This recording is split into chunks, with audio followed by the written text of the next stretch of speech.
Une mascotte, c'est la combinaison de tout un tas de choses. Au-delà du produit qu'elle concerne, c'est aussi un design, une voix, un caractère et surtout des actions. Des gestes qui nous font nous dire ok, c'est lui et personne d'autre.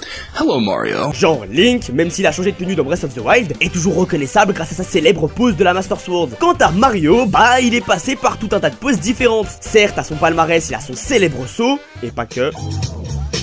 Mais ça a pas toujours été le cas, car figurez-vous qu'au départ, lui aussi avait sa pose iconique, celle qui devait être à tout jamais liée au personnage. Pourtant, si vous tentez de la rechercher sur Google, vous auriez du mal à tomber dessus. Vous seriez en face d'une infinité de poses différentes. Et pour cause, depuis 1999, elle a mystérieusement disparu. Pire encore, elle a été bannie. Alors installez-vous confortablement et surtout restez bien jusqu'au bout. Vraiment, car la raison est très surprenante. Pour tout comprendre, nous devons revenir à la création même du personnage, en juillet 1981, l'époque où Mario s'appelait Jumpman et était le personnage qu'on incarnait dans le jeu d'arcade Donkey Kong. Pour les trois du fond qui n'en auraient jamais entendu parler, bah à la base ça devait être un jeu Popeye. Problème, Nintendo n'a pas réussi à avoir les droits, alors même qu'ils avaient commencé le développement du jeu. Son directeur, un dénommé Shigeru Miyamoto, n'eut donc d'autre choix que de redesigner les personnages en vitesse. C'est comme ça qu'on est passé d'un vieux marin sentant probablement un mélange d'alcool et de sueur, ton gros daron quoi, à un vieux charpentier sentant probablement un mélange d'alcool et de sueur. Bref, le truc bien galère à commercialiser. De toute manière, Shigeru Miyamoto en avait un peu rien à faire, hein. Pour lui qui avait obtenu ce poste chez Nintendo grâce à des relations familiales, ce jeu c'était surtout l'occasion de montrer de quoi il était capable. C'est pas comme si le jeu allait percer et que du coup ils allaient être obligés d'en faire leur mascotte. Parce que c'est complètement ce qui arrivait, hein. Face au succès de Donkey Kong, Miyamoto et son équipe n'eurent d'autre choix que de le retravailler pour qu'il plaise au plus grand nombre. Ainsi, d'année en année, de jeu en jeu, le personnage prit forme. Et ce, grâce au travail d'un tas d'artistes différents, toujours sous le contrôle de Miyamoto, modelant le personnage à leur sauce, le rendant plus coloré, plus mignon et surtout plus attractif. Mario a désormais une identité. Il a ses couleurs, son style, sa voix et même sa propre pose iconique.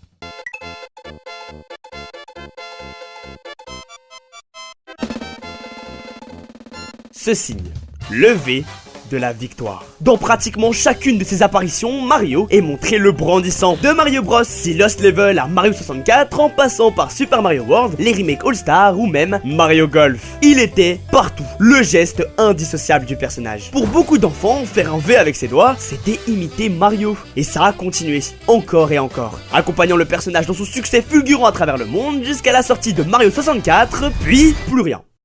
Dans plus aucun jeu Mario et aucun goodies. Il a juste mystérieusement disparu du jour au lendemain, et en réalité, il a carrément été banni. Logique, c'était littéralement le geste de trop. En 1971, le cavalier britannique de saut d'obstacle Harvey Smith a été disqualifié juste après avoir remporté le British Jumping Derby à Ixted. La raison, juste après sa victoire, il a fait le signe V au juge. Quelques décennies plus tard, le 3 avril 2009, les joueurs de football écossais Barry Ferguson et Alan McGregor ont été définitivement bannis de l'équipe nationale écossaise. La raison, ils avaient fait le signe V alors qu'ils étaient assis sur le banc pendant un match contre l'Islande. Outre le fait qu'il puisse signifier la paix ou encore la victoire, dans certains pays, ce signe a une toute autre signification. C'est un doigt d'honneur. Au Royaume-Uni, en Irlande, en Australie, en Nouvelle-Zélande et en Afrique du Sud, ces deux doigts étaient souvent utilisés comme insulte par toute personne souhaitant défier une quelconque forme d'autorité. C'était donc logique qu'ils soient censurés dans ces pays. Alors afficher Mario, un personnage adoré des enfants, en train de le faire absolument partout, bah ça rend pas service à Nintendo. Vous comprenez à présent? Parce que c'est faux. Tout ce que je viens de vous dire est complètement faux. Est-ce que c'est bon pour vous? Enfin, à moitié. Ça a bien été pendant un temps un signe insultant dans ces pays, mais Harvey Smith a vu sa sanction annulée 2 jours plus tard, et en ce qui concerne les joueurs écossais, c'est surtout qu'ils avaient enfreint le code de discipline en buvant comme des trous dans un bar, juste avant le match. Le V avec les doigts, c'était juste la goutte de trop. D'ailleurs, c'est le signe vers l'intérieur qui est insultant. Mario, lui, il le fait vers l'extérieur. Non, en réalité, si ce signe a été banni, c'est uniquement à cause d'un seul et unique homme. Et pas n'importe lequel, son père, Shigeru Miyamoto. Et cette fois, y a pas de vanne. Comme je vous l'avais dit plus tôt, au moment du succès de Donkey Kong, la décision avait été prise de garder le personnage de Mario. Mais fallait l'adapter au public. Une tâche qui fut confiée à d'autres designers sous la supervision de Shigeru Miyamoto. Faut dire qu'à ce moment, Miyamoto n'avait plus rien à prouver chez Nintendo. Tout ce que les employés faisaient, c'était travailler sur les bases que lui avait posées. Mais le problème, c'est que ce personnage, bah il y tient. C'est ce qu'il rattache à sa vision du jeu vidéo. J'ai créé Mario quand j'avais 27 ans. À ce moment-là, il n'était pas du tout quelque chose qui m'y gênait. Je veux dire, c'était juste un type plus âgé comme votre oncle ou quelque chose du genre. Il était destiné à être le genre de jeu auquel des jeunes de 18 ans pouvaient jouer ensemble et s'amuser. Dès le départ, il n'avait aucune envie que son personnage plaise aux enfants. Mais bon, c'est comme ça que ça fonctionne dans le milieu. Du moment qu'il plaît, c'est le principal. Le souci, c'est le jour où Mario est passé entre les mains de Takashi Tezuka. Un nom qui vous dit peut-être rien, pourtant, c'est tout sauf n'importe qui. Il a participé à la création de plein de grosses licences, et surtout, il est aujourd'hui considéré comme le bras droit de Miyamoto. Alors que c'était sacrément mal parti. Son truc à lui, c'est tout ce qui est mignon, hein. Tous les projets sur lesquels il a été directeur ont fini par être des jeux super colorés et attendrissants. Y'a qu'à voir Link's Awakening ou Yoshi's Island par exemple. Et oui, tous les yeux qu'on voit dans les nuages, les montagnes et même la carte de Mario Bros 3 et Mario World, bah c'est signé Takashi Tezuka. Et ce geste, ce signe destiné à créer un lien entre le joueur et le jeu, comme pour le féliciter d'être parvenu à la fin du niveau, c'était aussi son idée. Ça a tellement plu à Nintendo qu'ils le garderont jusqu'à son passage à la 3D. Lorsqu'il récupère une étoile, Mario fait le V de la victoire. Mais pour Shigeru Miyamoto, ça n'allait pas. C'était la goutte de trop. Bien que le jeu fut un grand succès, Mario 64 n'a fait que lui rappeler à quel point les choses avaient changé. Il a fini par s'en rendre compte, son personnage ne lui appartenait plus. Dessins animés, vêtements, goodies en tout genre, il n'était plus ce qu'il avait imaginé. Mario n'est plus pour tout le monde, il est pour les enfants. Au fur et à mesure que la série s'est enrichie, j'ai eu l'impression qu'en raison de l'augmentation du nombre de personnes qui créent les jeux Mario, des employés de plus en plus jeunes et des partenariats de plus en plus exigeants, le personnage a commencé à prendre cette direction de plus en plus souvent. Même le marketing de Nintendo a commencé à dire « Considérons Mario comme un personnage destiné aux jeunes enfants ». Et c'était établi. Même dans les mangas, il s'adresse davantage aux jeunes enfants d'école primaire. Miyamoto le sait, il est trop tard pour faire quoi que ce soit. Mais s'il peut faire une dernière chose, juste une seule pour maintenir un semblant de contrôle sur son personnage, il le fera. Dans ce cas, ce symbole, exprimant une victoire qu'il considère comme n'en étant pas une, supprimons-le.